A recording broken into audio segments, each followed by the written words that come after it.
हिंदी नवजागरण पर इस कार्यक्रम में मुझे 2 व्याख्यान देने हैं। पहला व्याख्यान हिंदी नवजागरण की अवधारणा पर केंद्रित होगा और दूसरी कड़ी में मैं हिंदी नवजागरण की सर्वोच्च उपलब्धियों पर चर्चा करूंगा।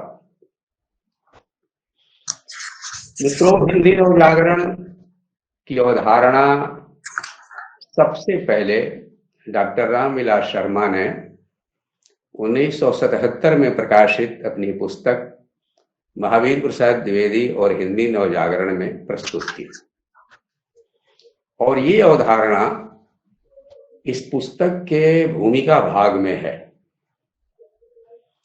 इस भूमिका का पहला वाक्य ही इस तरह शुरू होता है: हिंदी प्रदेश में नवजागरण 1857 के स्वाधीनता संग्राम से शुरू होता है।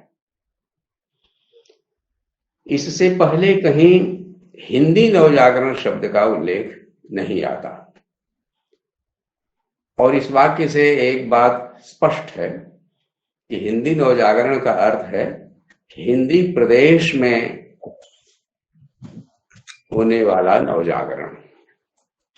इससे पहले हम भारतीय नवजागरण की चर्चा करते थे और उसी क्रम में राजा राम मोहन राय से लेके स्वामी विवेकानंद तक जो भी भारतीय नवजागरण के बारे में सब जगह बताया और लिखा जाता है, उसी के परिप्रेक्ष्य में फिर हम आधुनिक हिंदी साहित्य की मुख्य प्रवृत्तियों का उल्लेख किया करते थे। लेकिन नवजागरण की विशेषता यह है कि जिसके लिए अंग्रेजी में शब्द है रिनेसांस, ये रिनेसांस यूरोप के नवजागरण के लिए है। यूरोप के नवजागरण को प्रेरणा इटली से मिली थी और विभिन्न प्रदेशों में इस रिनेसांस ने अनेक भाषाओं के साहित्य में अपनी अपनी विशिष्टता के साथ रूप ग्रहण किया था। उसी तरह से भारत में जो नवजागरण हुआ उसका न केवल भूगोल भिन्न है, उसका इतिहास भी भिन्न है और इसी तरह से उसकी प्रेरणा से जो सांस्कृतिक और साहित्यिक प्रवृत्तियां भी भिन्न है। फिर इसी प्रकार भारतीय नवजागरण नाम से हम जिस परिघटना का उल्लेख करते हैं वह भारत के विभिन्न प्रदेशों में उन प्रदेशों की विशेषताओं के साथ नए नए रूप ग्रहण करती है। शुरू में जरूर बंगला नवजागरण को ही पूरे भारतीय नवजागरण के बारे में एक तरह से प्रमुख प्रवृत्ति मान लिया गया और उसको पूरे भारतीय नवजागरण का पर्याय मान लिया गया। उसके साथ ही आर्य समाज, प्रार्थना समाज और दूसरी परिघटनाओं को जोड़ लिया जाता था। लेकिन धीरे धीरे आप देखेंगे कि तमिल नवजागरण, जिस पर एम शेषन ने पुस्तकें लिखी हैं, ये तमिल नवजागरण का विचार सामने आया और बंगला नवजागरण के साथ साथ सभी भाषाओं में लोगों ने अपने अपने प्रदेश की अपने अपने भाषाओं में जो आधुनिक साहित्य का प्रतिफलन हुआ उस सब की विशेषताओं को रेखांकित करना शुरू किया। इस दृष्टि से देखें तो रामविलास शर्मा को इसका श्रेय जाता है कि उन्होंने हिंदी प्रदेश के आधुनिक साहित्य के एक सांस्कृतिक उद्गम की खोज की और उसको नाम दिया हिंदी नवजागरण और उसका वह उद्गम है 1857 की क्रांति। रामविलास शर्मा ने 1857 की क्रांति के जितने इश्तेहार मिले थे उनको और दूसरी परिघटनाओं को ध्यान में रखते हुए उसकी 6 विशेषताओं का उल्लेख अपनी भूमिका में किया। उसकी पहली विशेषता है कि यह स्वाधीनता संग्राम जिसे पहले मान लिया जाता था कि ये जमींदारों की कुछ अंग्रेजों के विरुद्ध लड़ाइयाँ थी और इसे राष्ट्रीय स्वाधीनता संग्राम नहीं कहा जा सकता। लेकिन रामविलास शर्मा ने बाकायदा 57 की क्रांति पर अलग पुस्तक भी लिखी है और उसकी पहली विशेषता उन्होंने यह बताई कि ये संग्राम मुख्य रूप से सारे देश की एकता को ध्यान में रख के चलाया गया था और राष्ट्रीय एकता का यह उद्देश्य जो भारतीय सेना के नेता थे उन्होंने रखा था। ये उद्देश्य सामंतों का नहीं था, क्योंकि उस समय एक फौजी कोर्ट बनी थी। यह फौजी कोर्ट केवल लड़ाई के मसले को ही नहीं देखती थी, बल्कि उसने जो इश्तिहार जारी किए, बादशाह के नाम से जो घोषणाएं की, उनमें राष्ट्रीय एकता का स्वर स्पष्ट सुनाई देता है। इस संग्राम की दूसरी विशेषता रामविलास शर्मा ने बताई कि राजसत्ता की मूल समस्या सामंतों के हित में नहीं बल्कि जनता के हित में हल की गई थी। इसकी तीसरी विशेषता यह है कि अंग्रेजों ने जमींदारों और साहूकारों को जहां भी नए अधिकार दिए थे, जहां भी किसानों के विरुद्ध इन शोषकों के पक्ष में उन्होंने फैसले दिए थे, वहां भारतीय सेना का प्रभुत्व कायम होते ही वे अधिकार, वे फैसले रद्द कर दिए गए और अंग्रेजों का प्रभुत्व खत्म होते ही जनता ने अंग्रेजों की कायम की हुई व्यवस्था को उलट दिया। इसकी चौथी विशेषता है कि इस संग्राम का नेतृत्व किसानों ने किया था, सामंतों ने नहीं किया था।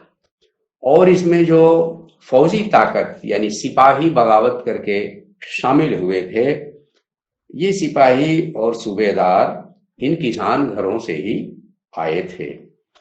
तो इस तरह से तमाम जो छोटे बड़े सामंत थे वे इसमें सहायक थे, लेकिन मुख्य भूमिका किसानों की थी। गांव के जो गैर फौजी किसान हैं उन्होंने इसमें जगह जगह हथियारबंद लड़ाई अंग्रेजों के विरोध में चलाई थी। पांचवी जो इसकी विशेषता ध्यान देने योग्य है वो है इस संग्राम का असांप्रदायिक रूप। हिंदुओं और मुसलमानों ने, दोनों समूह के सिपाहियों और किसानों ने मिलकर ये लड़ाई चलाई थी और अंग्रेजों ने बहुत कोशिश की, फूट डालने की कोशिश की। दंगे, खास तौर से जब दिल्ली में घेरा डालकर वहां कब्जा कर लिया गया तो वहां उन्होंने कोशिश की कि दंगा हो जाए, लेकिन वे सफल नहीं हो पाए। तो ये हिंदू मुस्लिम एकता, ये इस संग्राम की पांचवी विशेषता है। और उन्होंने जो विभिन्न समितियां गठन की उनमें हिंदू और मुसलमान प्रतिनिधियों का चुनाव सांप्रदायिक अनुपात से नहीं किया। उन्होंने अनुभव और कार्यकुशलता के आधार पर ही अपने नेता चुने और उनको समितियों में शामिल किया। इस संग्राम की छठी विशेषता यह है कि ये संग्राम हिंदी प्रदेश में चलाया गया। पटना, झांसी, कानपुर का जो एक त्रिकोण बनता है वही इस संग्राम की मुख्य भूमि है। बाकी उधर पंजाब का क्षेत्र, एक सिरे पर नेपाल और दूसरे जो लगे हुए प्रदेश हैं, इन सबसे घिरा हुआ ये हिंदी प्रदेश, यही इसकी मुख्य समर भूमि है। लेकिन जो भारतेंद्र युग 1868 में भारतेंद्र हरिश्चंद्र ने कवि वचन सुधा निकाली। रामविलास शर्मा कहते हैं भारतेंद्र युग का साहित्य इस हिंदी नवजागरण की दूसरी मंजिल है। सवाल उठता है कि भारतेंद्र युग के साहित्य का 1857 की क्रांति से क्या संबंध है। रामविलास शर्मा ने बतलाया है कि इन इश्तिहारों में जो मुख्य स्वर स्वदेशी का सुनाई देता है, उसमें जो ये घोषणा की गई थी, इन इश्तिहारों में अंग्रेजों की शोषण नीति का एक तो बाकायदा विश्लेषण किया था, भारतीय उद्योग धंधों के विनाश की, किसानों, कारीगरों और व्यापारियों की बदहाली और बेकारी का, अंग्रेजों की कुचालों का विस्तृत वर्णन किया था, जनता को अंग्रेजों के झूठे वादों से सावधान करने की चेतावनी दी थी, और इसमें स्वदेशी आंदोलन के मूल सूत्र भी मौजूद थे। उस संग्राम की जड़ें गांवों में थी, किसानों का समर्थन इसको प्राप्त था, और इसका एक बहुत बड़ा प्रमाण है कि हमारे हिंदी प्रदेश की जो जनपदीय बोलियां हैं, इनमें लक्ष्मीबाई, कुंवर सिंह, राणा बेनी माधव, देवी बख्श, अमर सिंह, इन सब की देशभक्ति और वीरता को लेकर अनेक लोकगीत पाए जाते हैं। दूसरे जो द्विवेदी युग है, इसी क्रम में उसकी तीसरी मंजिल है, और सवाल तब एक और यह उठता है कि भारतीय युग और द्विवेदी युग के साहित्य में कहीं 1857 की क्रांति का समर्थन नहीं मिलता। ऐसा क्यों है? बल्कि मिलता भी है तो विरोध मिलता है। इसकी वजह क्या है? रामविलास शर्मा ने इसका कारण एक तो यह बताया है कि भारतीय युग, द्विवेदी युग के अधिकतर जो लेखक हैं, ये मध्य वर्ग से आते हैं, और इनको अंग्रेजी राज के प्रेस एक्ट और उसके कानून का पालन करते हुए ही अपना लेखन करना है। इसलिए उस प्रेस एक्ट और कानून के मातहत रहते हुए उन्होंने जो लेखन किया, उसको गदर के इश्तिहारों से मिलाने पर इनका संबंध पता चलता है। यानी जो उसकी अंतर वस्तु है, जिसमें अंग्रेजी राज की शोषणकारी नीति का विश्लेषण पाया जाता है, और जो स्वदेशी है, उसके मूल सूत्रों की व्याख्या मिलती है।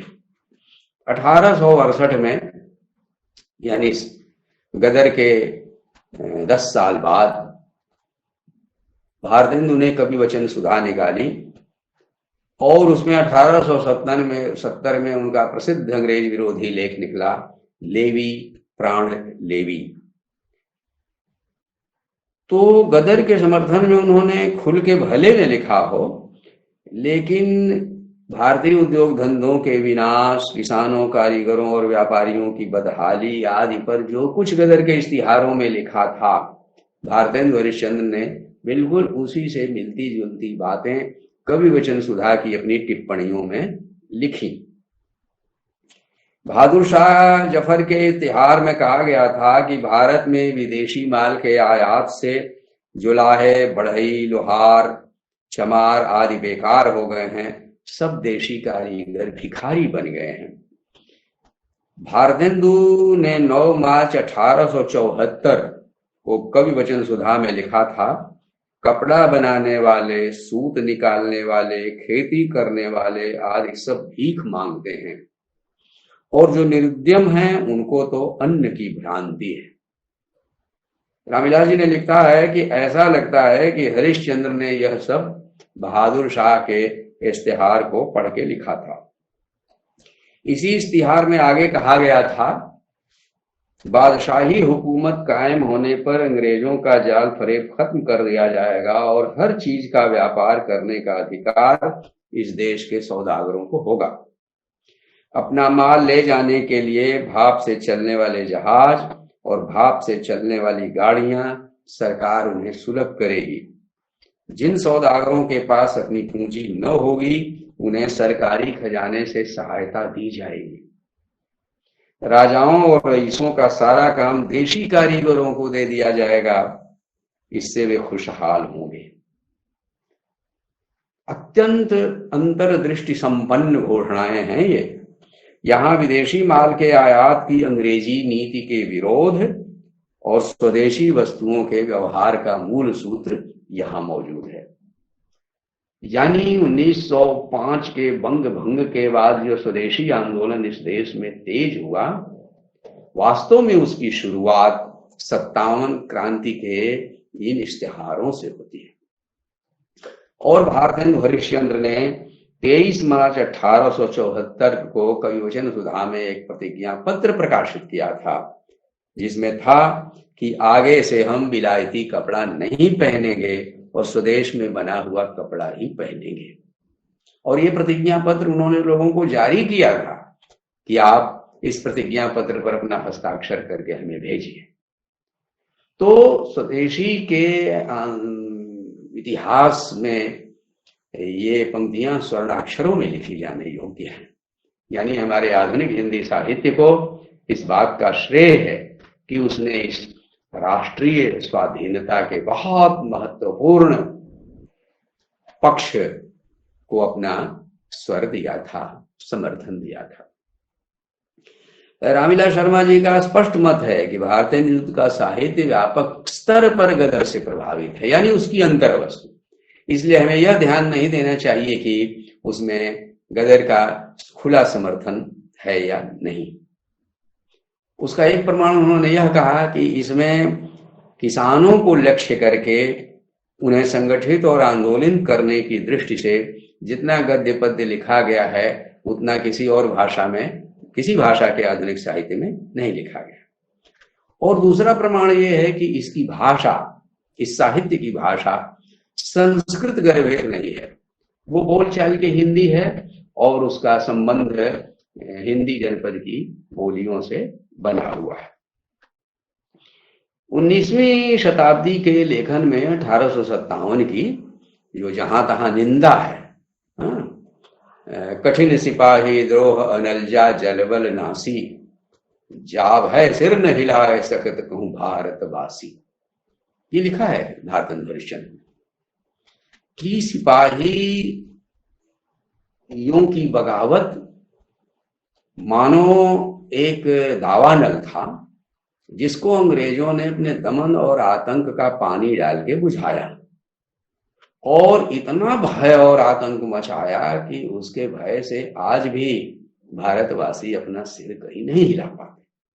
वास्तव में हिंदी प्रदेश के सामाजिक जीवन पर उस दमन और आतंक की अपनी गहरी छाप पड़ी।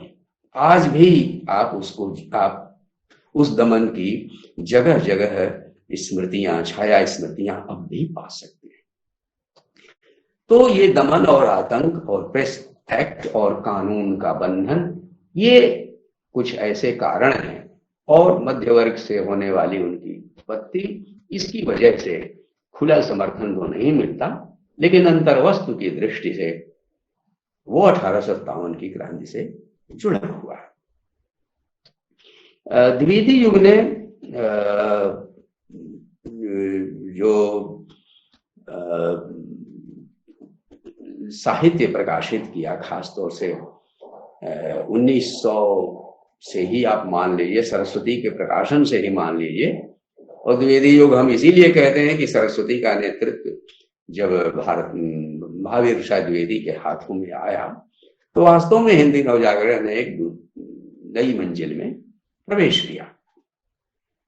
तो भारतेंदु के साहित्य में जो राष्ट्रीय और जनवादी स्वरूप साहित्य को मिलना शुरू हुआ, उसमें जो पुराना दरबारी जो छाप थी साहित्य पर, वो समाप्त हुई और उसका जो सबसे मुख्य स्वर उठता हुआ स्वर है वह देशभक्ति का स्वर है।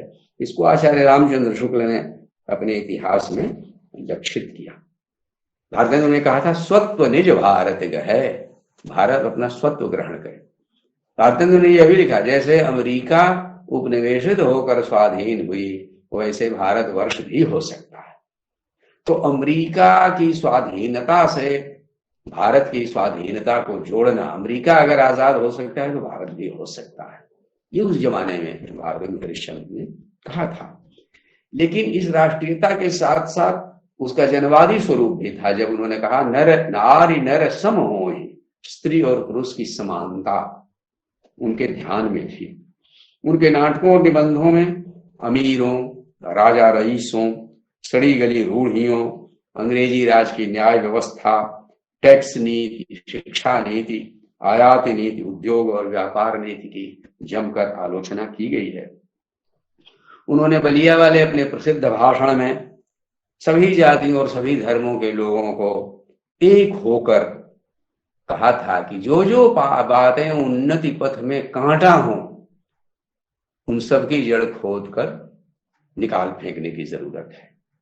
तो ये जो आवाहन है भारतेंदु हरिश्चंद्र का, इसी ने द्विवेदी युग के साहित्य में एक रूप लिया, नया रूप लिया, जिसमें उसका जो राष्ट्रीय और जनवादी स्वरूप है, जो साम्राज्यवाद विरोधी और सामंतवाद विरोधी जो रूप है, वो तो बना ही रहा। मुख्य बात यह हुई कि इतिहास, धर्म, शिक्षा, विज्ञान, पुरातत्व, अनेक क्षेत्रों में ज्ञान और विज्ञान की इतनी सामग्री द्विवेदी युग में हिंदी में सामने आई। स्पष्ट ही दिखाई देता है कि उनका लक्ष्य है हिंदी भाषी जनता की चेतना को निखारना, उन्नत करना, उसकी राजनीतिक चेतना को, उसकी सामाजिक चेतना को उन्होंने निखारा, और इसके लिए उन्होंने नई से नई विचार सामग्री सरस्वती के माध्यम से दी। पत्र पत्रिकाओं का जो जाल भारतेंदु युग के समय से ही पूरे हिंदी प्रदेश में फैल गया था, द्विवेदी युग की पत्रिकाओं में विशेषता यह है कि अंग्रेजी राज की आर्थिक नीतियों का विश्लेषण, अनेक देशों में चलने वाले जो स्वाधीनता संग्राम हैं उनका इतिहास, अपने देश में पुराने इतिहास को खोजकर बाहर निकालने के लिए जो पुरातात्विक खुदाइयां हो रही थी उनका विवरण, और यूरोप में जो कुछ विज्ञान में नई उपलब्धियां थी, और हमारे पुराने दौर में प्राचीन युग में जो कुछ विज्ञान, आयुर्वेद इत्यादि का विकास हुआ था, उस सब के बारे में विस्तृत सामग्री द्विवेदी युग ने उपस्थित की। तो इस तरह से जो द्विवेदी युग है उसने भारतेंदु युग की विरासत को बहुत ही ठोस रूप में आगे विकसित किया। और कहना न होगा कि बहादुर शाह द्विवेदी युग में साहित्य को परिभाषित किया गया किस रूप में। उन्होंने कहा ज्ञान राशि के संचित कोश का नाम साहित्य है। तो सच कहिए तो ज्ञान राशि का संचित कोश साहित्य में भारतेंदु युग में ही सबसे अधिक उपस्थित किया गया। और भारतेंदु ने जो साहित्य की मुख्य धारा में कविता छाई हुई थी, उन्होंने वहां गद्य को उपस्थित किया, क्योंकि अखबार पत्रिकाएं ये सब कविता में नहीं निकल सकते थे। तो गद्य मजबूत हुआ, गद्य एक नया माध्यम बना जनता तक, यानी साहित्य का लोकतंत्रीकरण हुआ गद्य के माध्यम से। द्विवेदी युग ने इस गद्य के माध्यम से जो ज्ञान कांड है हिंदी प्रदेश का, उस ज्ञान कांड को उन्होंने विकसित किया। अंग्रेजी राज का ठीक ठीक विश्लेषण करते हुए उन्होंने एक लगभग अर्थशास्त्र जैसी ही पुस्तक, यानी अर्थशास्त्र की पाठ्य पुस्तक नहीं बल्कि जनता की चेतना को अंग्रेजी राज के बारे में अधिक से अधिक समझदार करने के लिए, अधिक से अधिक उसको प्रौढ़ करने के लिए उन्होंने एक पुस्तक लिखी, संपत्ति शास्त्र। और रामविलास शर्मा ने तो कहा कि उस युग में प्रेमचंद ने जो कुछ लिखा उसका ज्ञान कांड द्विवेदी युग के साहित्य में मौजूद है। और द्विवेदी जी के अलावे उनके जितने दूसरे सहयोगी थे उन लोगों ने भी अंग्रेजी राज के विभिन्न पहलुओं का विश्लेषण करने वाले अनेक लेख लिखे। दूसरी चीज ये है कि भारतीय युग में आप पाइएगा कि एक अंतर विरोध है, राजभक्ति और देशभक्ति के बीच एक अंतर विरोध है। तो उनकी कविताओं में और कुछ लेखों में भी आप राजभक्ति का स्वर पा सकते हैं, लेकिन उसकी आड़ में उन्होंने देश दशा का, देश की जनता की दुर्दशा का भी विस्तार से वर्णन किया है। मानो राजभक्ति की उन्होंने आड़ ली है और उस बहाने से अपने देश की जनता का उन्होंने वास्तविक यथार्थ चित्रित किया है। द्विवेदी युग में यह राजभक्ति क्रमशः कम होती जाती है, क्योंकि स्वदेशी का आंदोलन हो गया और देश में स्वाधीनता संग्राम भी एक नए दौर में प्रवेश कर गया, तो राजनीतिक चेतना भी प्रखर हो रही थी। द्विवेदी युग ने उसको और प्रौढ़ किया। इसीलिए उस युग के लेखन पर 1905 की रूसी क्रांति, बंग भंग विरोधी आंदोलन, स्वदेशी आंदोलन, पहला विश्व युद्ध और 1917 की रूसी क्रांति, इन सब की गहरी छाप वहां मौजूद है। उन्होंने अंग्रेजों के समय से जो नया सामंतवाद शुरू हुआ उसका, किसानों की बदहाली का, अंग्रेजों की व्यापार नीति का, भारत में जो उद्योग धंधों का विनाश हुआ था उसका ब्यौरेवार गंभीर विश्लेषण किया और अपनी दृष्टि उन्होंने किसानों पर केंद्रित की। खुलकर किसान संगठनों, मजदूर संगठनों के महत्व पर उन्होंने लिखा। जो उनके सहयोगी लेखक थे उन्होंने अफ्रीका, एशिया के उपनिवेशों में साम्राज्यवाद की अत्याचारी व्यवस्था पर, विश्व युद्ध पर और लीग ऑफ नेशंस के शांति प्रयासों में जो कुछ झूठ था उसकी पोल खोली। चीन और जापान के जनजागरण से अधिक हिंदी जनता को परिचित कराया और रूसी क्रांति का हार्दिक अभिनंदन किया। यह एक खास बात है। देश में अशिक्षा और अज्ञान के कारण जो अंधविश्वास और कुरीतियां फैली हुई थी, इन सब का खुल करके खंडन किया। सरस्वती में पदार्थ विज्ञान, परमाणुवाद, भूगर्भ विद्या, ज्योतिर्विद्या, डार्विन, हर्बर्ट स्पेंसर, विकासवाद आदि पर लेख उन्होंने छापे। उसी दौर में रामचंद्र शुक्ल ने अनेक लेख सरस्वती में लिखे थे। 1904 में उनका पहला लेख सरस्वती में ही हम पाते हैं। दूसरी चीज ध्यान देने की यह है कि अछूतों, मुसलमानों और स्त्रियों की शिक्षा पर विशेष बल दिया गया। भारतेंदु ने निज भाषा की उन्नति के लिए जो आवाज दी थी, द्विवेदी युग में वो और मजबूत हुई। द्विवेदी जी ने दूसरी बात यह की कि हिंदी के साथ साथ भारत की जो दूसरी भाषाएं क्रमशः आगे आ रही थी, उन सब के नए विकास से उन्होंने हिंदी भाषी जनता को परिचित कराया और ज्ञान विज्ञान पर अधिक से अधिक लिखने की वजह से हिंदी में वैज्ञानिक शब्दावली की अवतारणा हुई।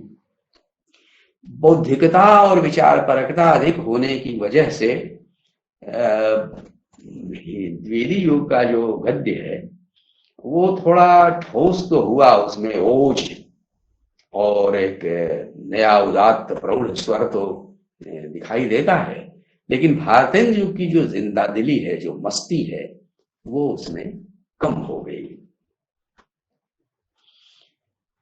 द्विवेदी जी ने जो दूसरा महत्वपूर्ण काम किया कि भारतेंदु युग से पहले जो नायिका भेद, नखशिख, चमत्कार प्रियता, अलंकार बहुलता आदि कविता की जो विशेषताएं थी, समस्या पूर्ति, घोर श्रृंगार, इन सब का उन्होंने बहुत व्यंग्यपूर्ण उसकी आलोचना की और इस तरह से उन्होंने कविता के नए मानदंड स्थापित किए। उन्होंने एक प्रश्न बहुत महत्वपूर्ण उठाया, वह यह कि अगर गद्य खड़ी बोली में लिखा जाता है तो कविता ब्रजभाषा और अवधी में क्यों लिखी जाती है? कविता और गद्य, इन दोनों की भाषा एक होनी चाहिए, इन दोनों का माध्यम एक होना चाहिए। इस तरह खड़ी बोली में कविता लिखे जाने को एक आंदोलन का रूप द्विवेदी युग में मिला। ये एक बहुत बड़ा काम हुआ। और मैथिली शरण गुप्त, नाथूराम शर्मा शंकर, अयोध्या सिंह उपाध्याय हरिऔध जैसे लोग सामने आए, और उस युग के सर्वश्रेष्ठ कवि मैथिली शरण गुप्त थे, हम जानते ही हैं, जिनकी कविताएं सबसे अधिक लोकप्रिय हुई। और स्वाधीनता संग्राम में तो भारत भारती लगभग सबके जुबान पर थी। तो इस तरह से द्विवेदी युग में गद्य के विषय क्षेत्र का विस्तार तो हुआ ही, कविता भी जो द्विवेदी भारतेंदु युग के समय से ही देशभक्ति की ओर मुड़ रही थी, देश दशा की ओर मुड़ रही थी, अब उसके विषय क्षेत्र का कुछ और विस्तार हुआ। दूसरे, भारतीय संस्कृति का विवेक सम्मत मूल्यांकन, यह एक महत्वपूर्ण काम हुआ। आर्य समाज और सनातन धर्म के बीच जो बहसें हुआ करती थी, उनका माध्यम मुख्यतः खड़ी बोली थी। इन बहसों के माध्यम से इस प्रकार का गद्य हमारे सामने आया, जिसमें धर्म और संस्कृति के विषयक अनेक प्रश्नों का विवेचन हुआ, और उसमें कथाओं की और बहुत सारे विषयों की भी आधुनिक विचारों के प्रकाश में उनकी नई व्याख्या सामने हुई। दूसरे, महावीर प्रसाद द्विवेदी जी ने नए नए छंदों में कविता लिखे जाए, इसके लिए प्रेरणा दी। इसीलिए संस्कृत परंपरा के छंद, उर्दू परंपरा के छंद और लोक परंपरा के जो अनेक छंद थे, इन सबको भी कवियों ने आजमाया। तो रामविलास शर्मा ने कहा है कि द्विवेदी युग की भूमिका आधुनिक साहित्य का मार्ग प्रशस्त करने वाले अग्रदल की भूमिका है, खरावल की भूमिका है, सफरमैना जिसको बोलते हैं। तो ये हिंदी नवजागरण का जो स्वरूप हमारे सामने रामविलास शर्मा ने प्रस्तुत किया, उस पर लेकिन कुछ प्रश्न भी हैं। एक प्रश्न मैनेजर पांडे ने ये उठाया कि अगर 57 की क्रांति पहली मंजिल है हिंदी नवजागरण की, भारतेंदु युग और द्विवेदी युग उसकी दूसरी और तीसरी मंजिल है, तो द्विवेदी युग के बाद जो छायावाद है वह भी तो उसकी चौथी मंजिल है, क्योंकि द्विवेदी युग की ही विरासत लेकर खड़ी बोली में जो कविता आगे बढ़ी और विचारों में जहां तक हिंदी आगे बढ़ी, उस सब की विरासत को लेकर ही तो छायावाद विकसित हुआ।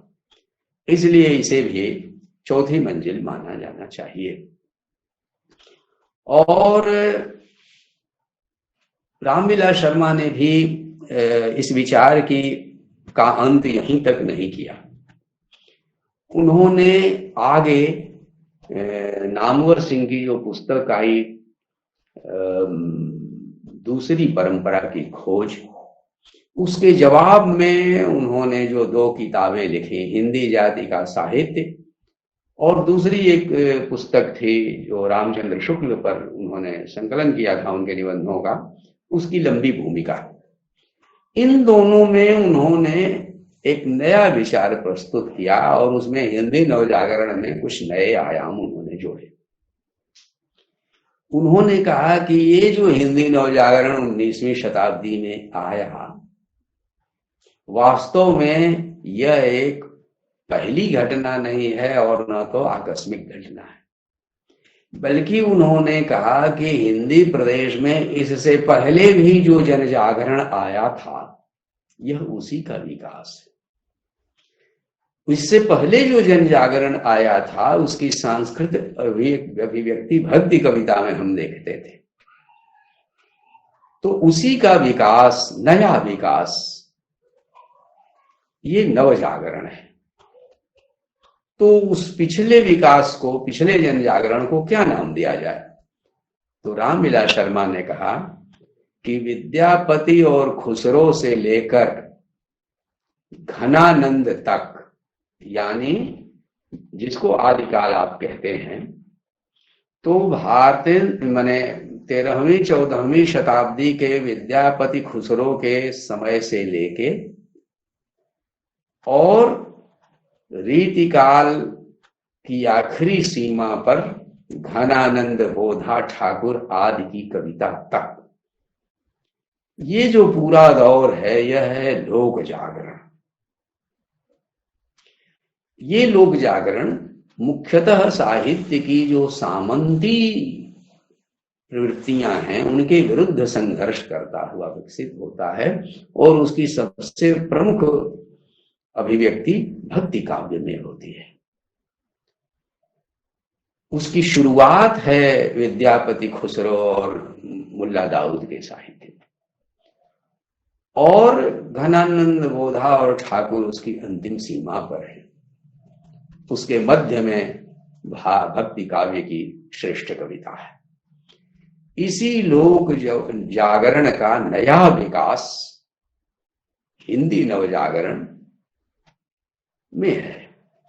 तो इस तरह से 13वीं-14वीं शताब्दी से लेके 19वीं शताब्दी के मध्य तक लोक जागरण, और 19वीं शताब्दी के मध्य से लेकर उसके बाद का जो साहित्य है वह नवजागरण के रूप में मानना चाहिए। मैनेजर पांडे ने इसका उपहास करते हुए कहा कि रामविलास जी ने इतिहास की विभिन्न प्रवृत्तियों और धाराओं के बीच जो संघर्ष होता है, इसमें अनेक विरोधी प्रवृत्तियां भी रहती हैं, तो इन विभिन्न कालखंडों को, इन विभिन्न प्रवृत्तियों के संघर्ष के कालखंड को उन्होंने सबको एक में मिला करके एक अखंड प्रवाह बना दिया। इसको कैसे समझा जाए? लेकिन सच्चाई है कि रामविलास शर्मा ने लोक जागरण का विकास नव जागरण में दिखलाया, लेकिन इन दोनों के बीच में जो विभिन्न प्रवृत्तियों के बीच संघर्ष था उसका निषेध नहीं किया। वास्तव में इन दोनों के बीच एक निरंतरता और इनकी परस्पर संबद्धता दिखाने की दृष्टि से ही उन्होंने ये अवधारणा प्रस्तुत की। तो आप देखते हैं कि यह एक नवजागरण की एक समग्र अवधारणा हमारे सामने आती है, और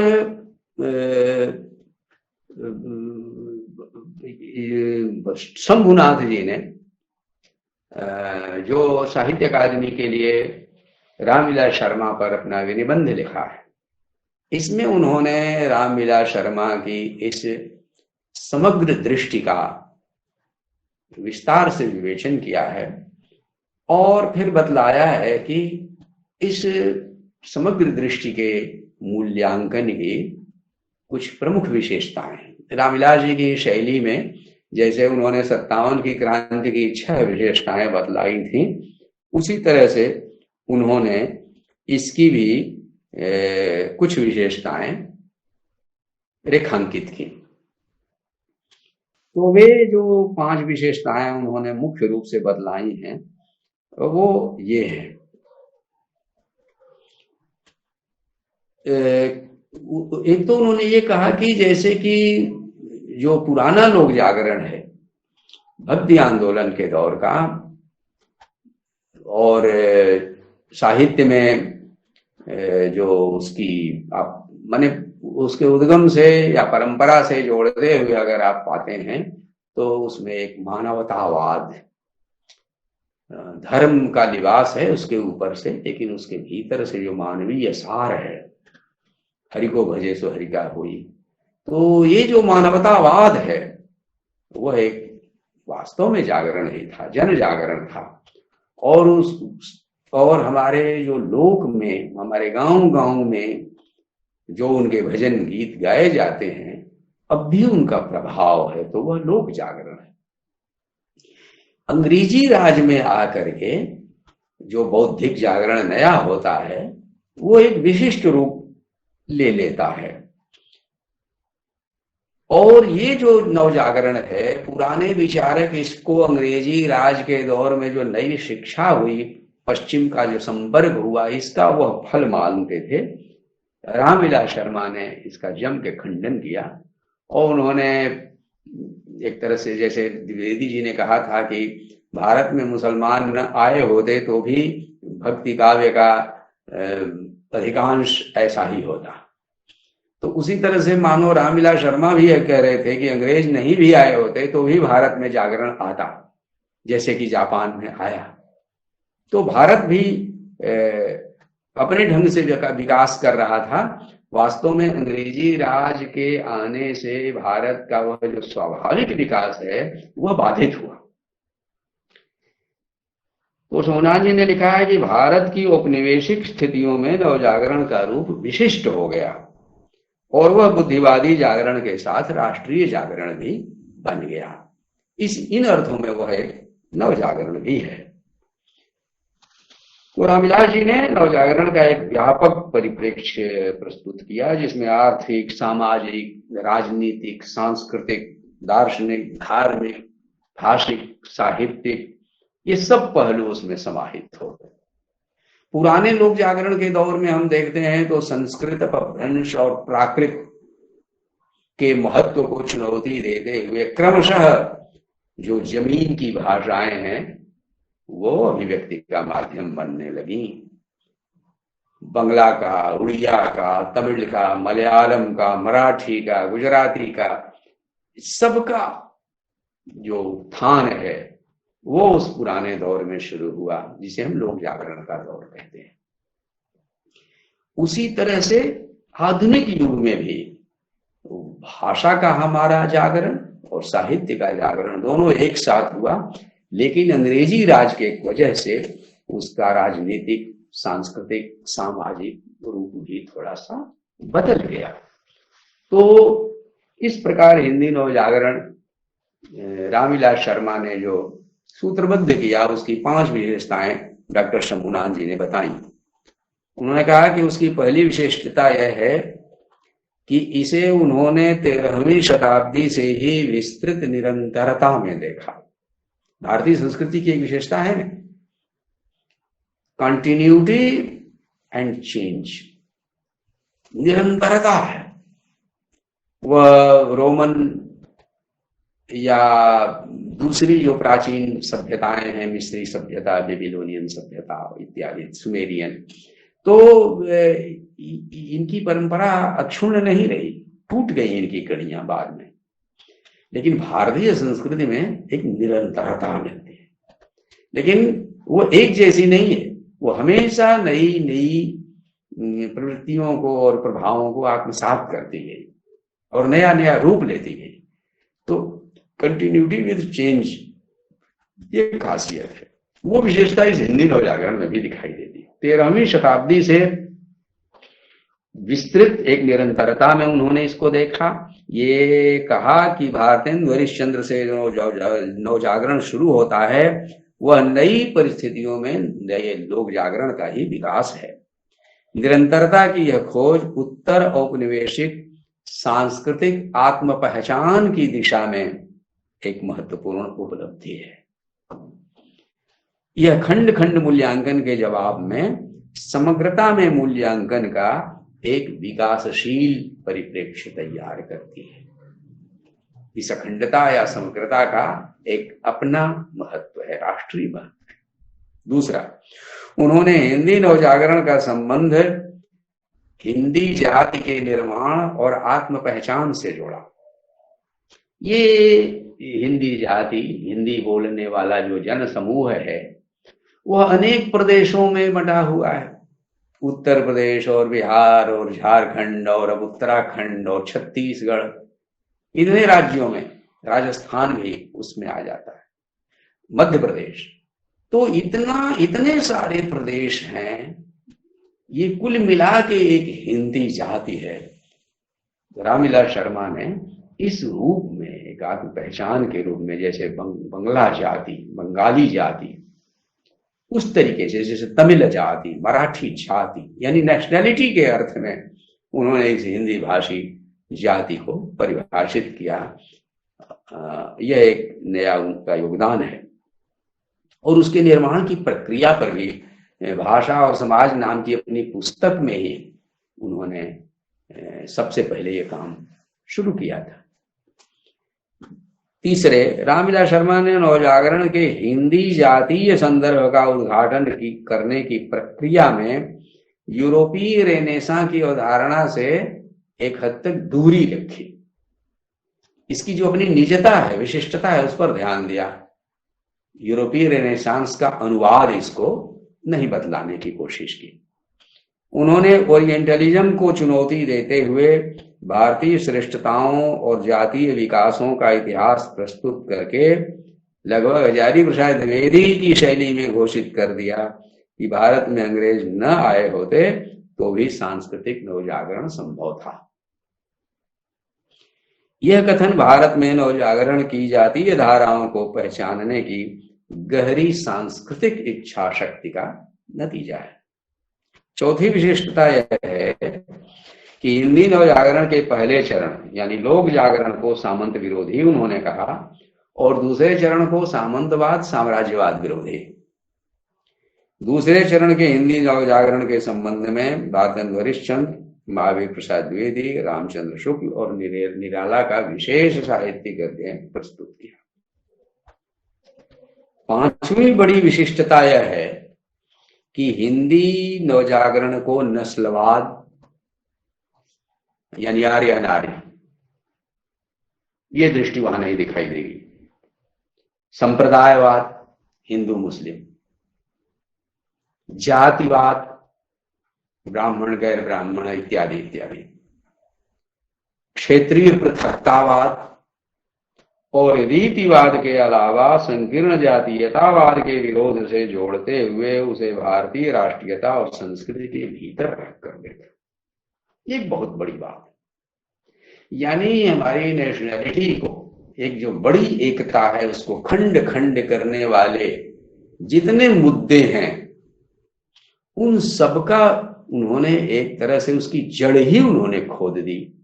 तो एक तरह से राष्ट्रीय एकता के एक विशाल परिप्रेक्ष्य में उन्होंने इस हिंदी जाति के सांस्कृतिक जागरण को व्याख्यायित किया और इसके अलावे उन्होंने ठोस रूप से हिंदी और उर्दू इन दोनों भाषाओं को समान जगह दी और बतलाया कि ये एक ही जाति की एक ऐसी भाषा है जो दो लिपियों में लिखी जाती है। तो एक लिपि के बतौर एक सांस्कृतिक पहचान जरूर उर्दू की है, लेकिन उनका भाषिक आधार एक है क्योंकि उनका व्याकरण एक है, उनका सर्वनाम एक है, उनके कारक चिन्ह एक हैं, उनके तब अनेक व्याकरणिक जो विशेषताएं हैं, वाक्य विन्यास की जितनी विशिष्टताएं हैं, वह सब एक हैं। तो ये रामविलास जी की बहुत बड़ी देन है। कुछ लोगों ने हिंदी नवजागरण को हिंदी हिंदू हिंदुस्तान में ही घटा करके एक बहुत संकीर्ण नारे से एक सकरे दायरे में जो घेरने की कोशिश की। रामविलास जी का प्रयास बिल्कुल उसके उल्टा है और उन्होंने एक तरह से हिंदी साहित्य के इस नए आंदोलन को, या कहना चाहिए कि पूरे आधुनिक युग के उसके चेहरे को उन्होंने संकीर्ण होने से बचाया और उसके असली स्वरूप से हिंदी भाषी जनता को और नई पीढ़ी को परिचित किया। इस तरह से आप देखें तो हिंदी जाति के 900 वर्षों का जो इतिहास है, रामविलास शर्मा ने उसको लोक जागरण और हिंदी नवजागरण इन दोनों के घेरे में, या कहना चाहिए कि इन दोनों की अवधारणाओं में रखकर अपने हमारे समूचे इतिहास को एक नए ढंग से देखने का विचार दिया और जीवन भर उन्होंने केवल हिंदी जाति के निर्माण की प्रक्रिया से जो विचार शुरू किया था उसको क्रमशः अपने लंबे साहित्य लेखन के दौर में विकसित करते रहे और अंततः उन्होंने लोक जागरण और हिंदी लोक जागरण की कड़ी को एक दूसरे से जोड़ दिया और इस तरह से अपने इतिहास को देखने का एक नया नजरिया उन्होंने पेश किया।